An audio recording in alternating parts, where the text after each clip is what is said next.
An Old Firm Classic ended in a free draw that's seen not much change at the top of the table, but a lot did change towards the mid-table and towards the bottom of the Scottish Premiership. But we will look at that later. First, we're going to start with League 2, as we always do. Welcome back, guys, to Fog Football Time for the Spfl Review Show.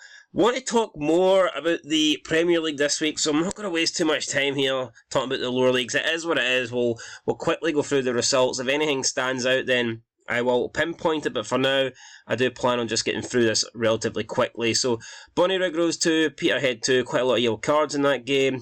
Peterhead scoring a late equaliser in the 93rd minute. Big win for Clyde.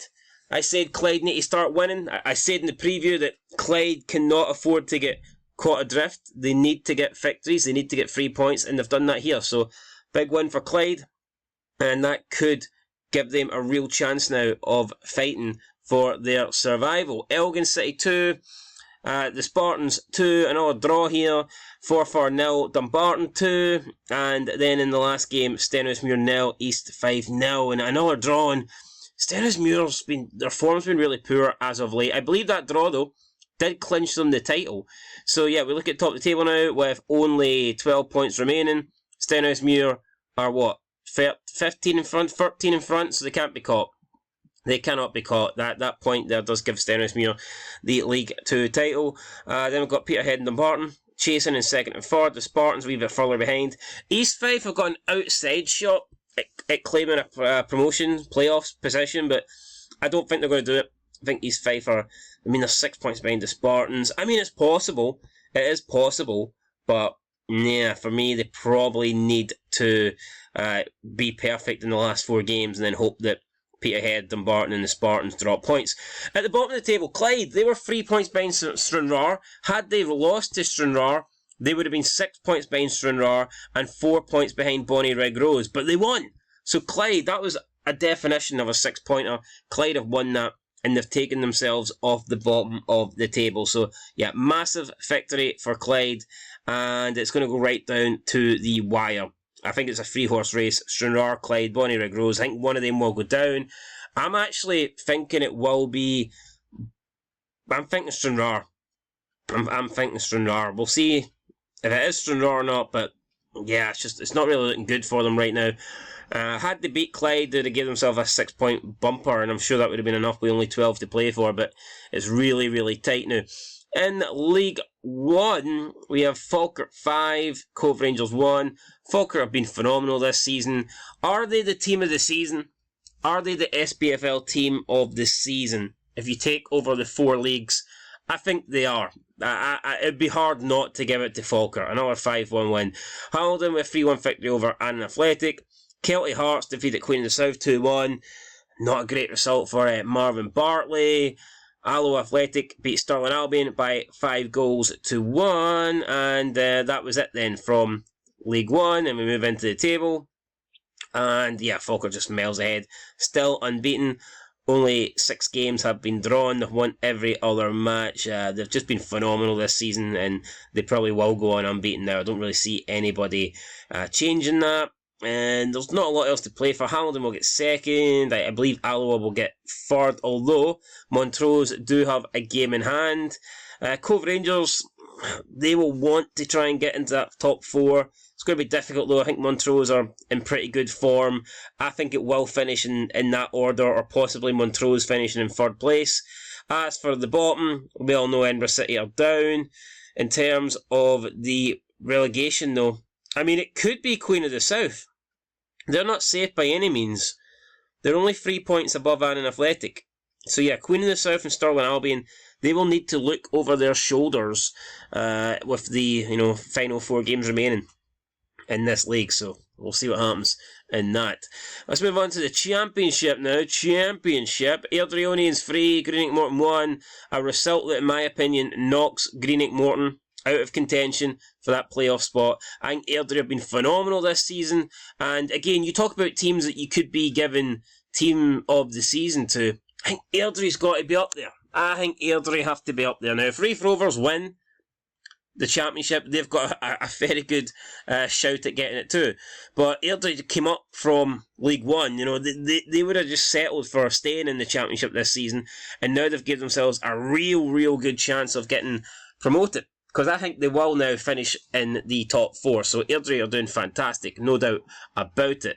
Dunfermline 1, Partick Thistle 1, Christopher Kane with a penalty on the 79th minute, snatching a draw.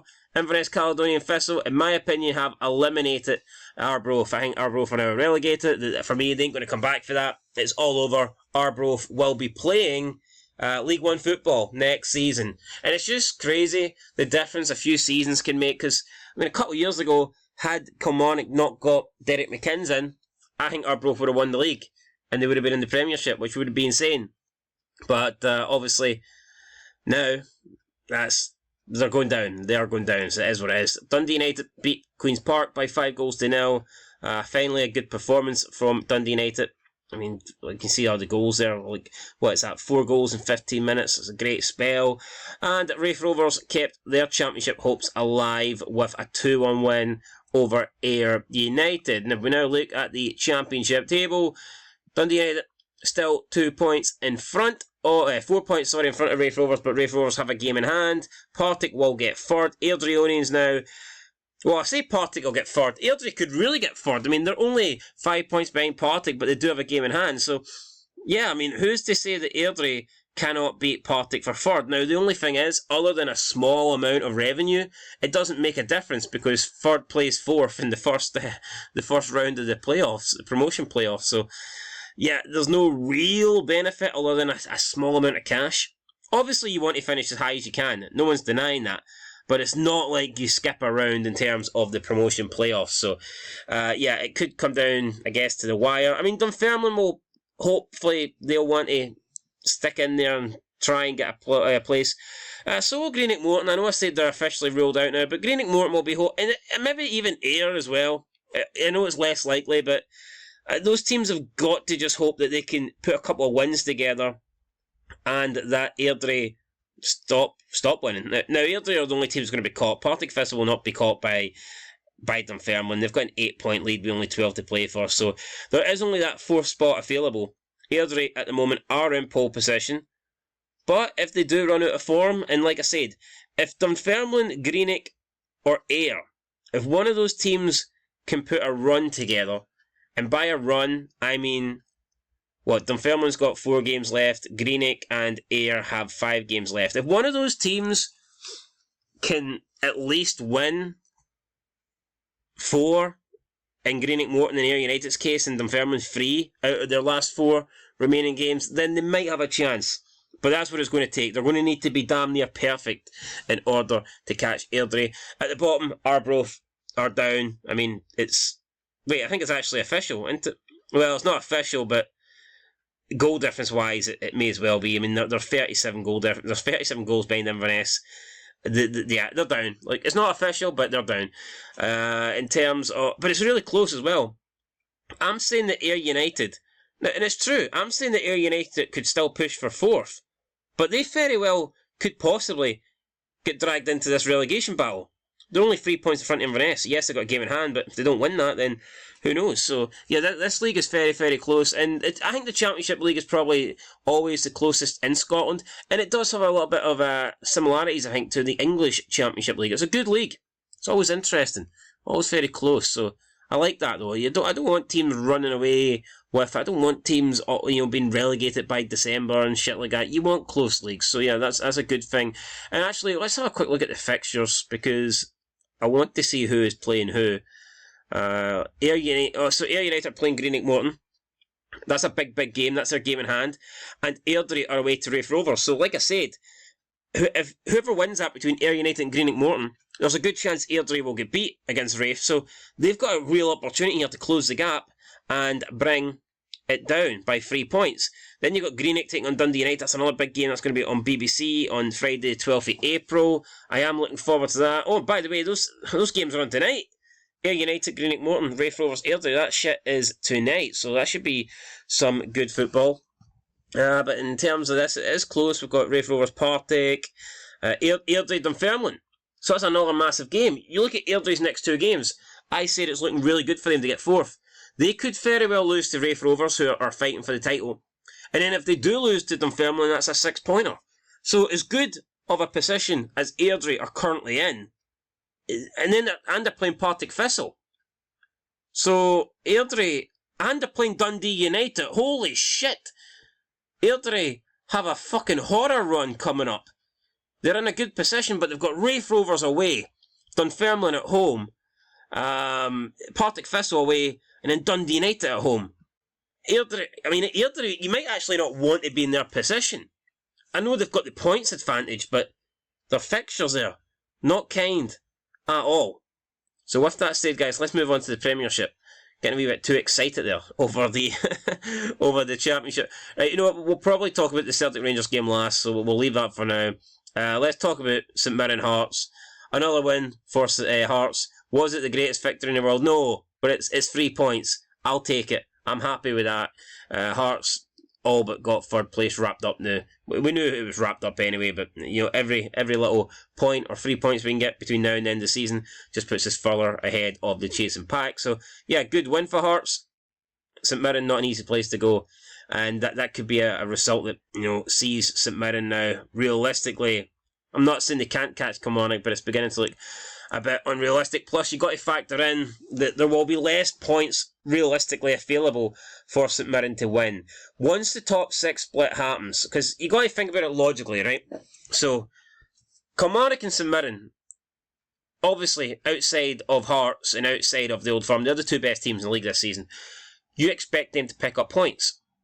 More often than not, in games, they're going to be expected to pick up points because they've been, you know, outside of the other 3, clearly the 2 best teams. However, when the top 6 split happens, that's going to change because they're going to be playing those top 3 teams. So you're going to be used to St Mirren and Kilmarnock picking up a lot of points every week. And when we get into top 6 split, the points are not going to come as easy because they're playing bigger teams. So a small gap can make a big difference.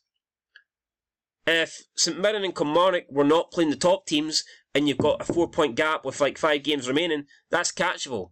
But 4-point gap with the top 6 split fixtures, that's going to be difficult because they are going to be playing Celtic, Rangers and Hearts. So, I'm not saying they lose all them automatically, but let's say they do. I mean, that only leaves you 6 points to play for. So, St Mirren are looking unlikely, in my opinion, to beat Kilmarnock for that 4th spot. Livy 0, Aberdeen 0. Livy are down, let's stop talking about it. Aberdeen are shite, Livy are down, is what it is. Kilmarnock 1, Ross County 0. Good win for Kilmarnock, not necessarily a great performance, but they got the victory at home. Puts Ross County in a bit of a tricky situation, and it pretty much, I believe, wraps up 4th place for Kelly. Then we have Hibernian. I mean, what a fucking opportunity missed here by Hibs. Now, we always say the Hibs did. Had Hibs won this game, St Mirren would have been in a bit of trouble. Hibernian could have won this game, put themselves into the top 6, put themselves 2 points ahead of Dundee United and only 2 points behind St Mirren. But now they've lost it, and they need now, probably realistically, a win in their last game. Because Motherwell can also now get into the top 6, Motherwell have better goal difference. So Hibernian will likely need to win their last game before the split in order to get top 6. That's my opinion. And hell, that might not even be enough, because it's in Dundee's hands. Dundee have 2 games remaining, and they know for a fact if they win one of them, they're safe. They cannot be caught. Yes, one is against Rangers, and that's unlikely to win. The other one's against Aberdeen. I think that's a bit more likely to win. But still, Dundee United are definitely in pole position. So, yeah, Dundee United, though, speaking of pole position, had they beat Motherwell, they would have had this position wrapped up. They would have been in the top 6. Nobody would have caught them. And we would be singing the praises here of Tony Docherty. But unfortunately for him, they threw away a 2-goal lead in the last, 11, 14 minutes of the game. So, yeah, bad result there for Dundee to be leading 2-0. Even a draw would have got them in a much better position going forward, but no, it's 3 points lost. It is what it is, and it puts them in a sticky situation. Right, let's move on then to the big game. It was Rangers versus Celtic at IBROX. It was a classic. First half was forgettable from a Rangers standpoint. Celtic dominated the first half. Probably should have been more than 2-0 up, and in the end they paid for that in the second half because Rangers did come out firing. Rangers did improve. They did play a lot better second half, and they had to come from behind twice. They did get level, they fought hard, then they just basically gave up a goal straight away to Adam Adia. But then Rabbi Matondo, 93rd minute, great strike, getting that gap point, getting that equaliser there in the free draw. Now there was controversial decisions. For me, I think the referee had a good game. The only one I'd be a little bit unsure of is the Silva dive. And I say dive, I mean, technically it's not a dive because he got caught. But, I mean, I think Silva did look for it. I think he could have avoided it if he wanted to. Plus, Alistair Johnson did get the ball. So, I mean, people are saying it's harsh. You can see why the penalty was given. And that's pretty much it. But I think the referee, more often than not, had got every call correct in that game. I don't think you can have too many complaints. So, I thought the referee had a solid game, to be fair. That's pretty much it. Anything else to add? Probably not. Had Rangers won it, they would have put themselves in a prime position for the league. Had Celtic won it, they'd have been looking great. They'd have been going to the split with the lead, and they would have knew going to Celtic Park that they would have only needed a draw to stay in front. But now, Celtic, in order to stay in front, likelihood will need to beat Rangers at Celtic Park. So it makes that Old Firm game really, really crucial, and we don't know when that Old Firm game is going to happen. I am going to predict that the Old Firm match will happen on the second fixture of the split. That's what I'm thinking. I'm thinking the second fixture because I just don't think they want to leave it to the end. It won't be the last game, we know that. I don't think it'll be the first game either, because I think they'll want a little bit more time between the Old Firm matches. So yeah, if I had to guess, I'm going to say it's going to be the second fixture of the split. Anyway guys, let's have a quick look then at the league tables. I've talked about the tables, but I've not looked at them. Celtic took a point in front, but game played more, so yeah, they will be caught. Rangers 1 goal difference behind. I mean, Rangers could be looking at a situation where they don't want to just beat Dundee, they want to beat Dundee convincingly, because Rangers, if Rangers can get themselves a decent amount in front of goal difference, they can effectively afford to drop 2 points, against a different side in the top 6, assuming the draw with Celtic. So Rangers would have a 2-point lead, and if they can pick up a draw, they'd still be 3 in front of Celtic, who would win their game in hand, and then it would come down to goal difference. So goal difference very well is a possibility here. It's not beyond imaginable that these teams will end up on the same amount of points. It could very well happen, and goal difference could be fatal. So, I mean, could it be a last day decider? Goal difference? Could the league position at the top be changing goal by goal? It could. It's the closest league table we've seen in a very long time, so I would not be surprised by that. Hearts are in 3rd, yes. Kilmarnock, I think I've got 4th wrapped up. St Mirren will be slightly looking over their shoulders. They're guaranteed top 6 anyway. Nobody can stop them. But had Hibernian beat St Johnstone, then maybe St Mirren would have been a little bit worried. But maybe, I don't know. I think St Mirren in the top 6 split, they're going to probably have to look over their shoulders rather than look in front of them. I just think they have went off the boil a little bit, and I believe that they're probably more likely to be caught from somebody behind than they are to catch Kilmarnock. And at the bottom, the big changing point really, it looks like Ross County now will be in that 11th place relegation playoff for the second time in a row. So, I mean, they're only 4 points behind St Johnstone. They could make that up in the split games, but I think Aberdeen have done enough over the last few weeks to pull themselves to safety, and it probably will just come down to a straight shootout between St Johnstone and Ross County. Right now, Ross County are 4 points behind, but like I said, they do play the bottom team, so you do have a chance to pick up more points than you normally would, and they do have that game against St Johnstone, which is practically a 6-pointer. So, yeah, guys, that's it. SPFL review show. Next game we have Dundee versus Rangers. Will it go ahead? Will it not go ahead? Honestly, right now I do not know. I'm pretty sure it's like 50-50. I'm assuming we'll find out news tonight.